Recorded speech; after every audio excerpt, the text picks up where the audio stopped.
Точно това имах предвид. Не, няма да продължи явно. Губи шанс.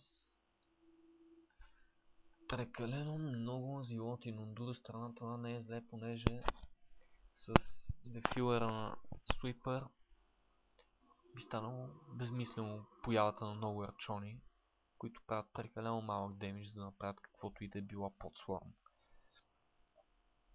Аз ще си пия на пепси. Реших да не пия бира тази вечер, така че Куба Либре. Само че нямам ромче. О, чакайте да насторим битката. Ето битката, ето го, въпросните слормове. Кучетата ядат директно, без никакви проблеми. Слормовете, ето, и два пилона вече от релиските могат да влизат преспокойно.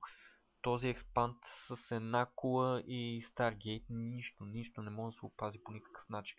Слорм, тук. Това става много лошо за Суипър. Плак, чума. Много зле. Много лошо положението за Суипър.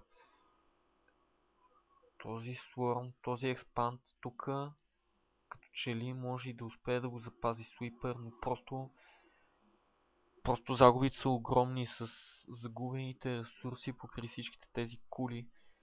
Една кула му остана на Суипър. Пробите тук успяха да се справят с куче, може би две, като виждам голямото петно. Така, който иска има турнир. Вие ще го гледате по-късно, така че няма смисъл, не се подвеждите, не ходете по IC Cup и така нататък. Както казва нашия любим боксер, цъкайте си хофа, това е сервера за истинските мъже, тук се събират най-истинските мъже, най-големите мъже, важното е да сте мъже и да цъкате хофа. Експанда, този замира, този е на 0 вече, този също, мейн е на 0. Това тук нещо няма да оцелее в никакъв случай. Това става много лошо положението за Суипър. Не виждам просто как би могъл да победи тази игра. Огромна войска, но явно между другото апгрейдите 3.1 към 3.2 няма апгрейди за броня на ултралиските специално. В каверната на мамутите. Трябва да го кръстят таверна, не каверна. Гадно. О, Dark Templar, Swarm или чума. Трябва. Така, добре.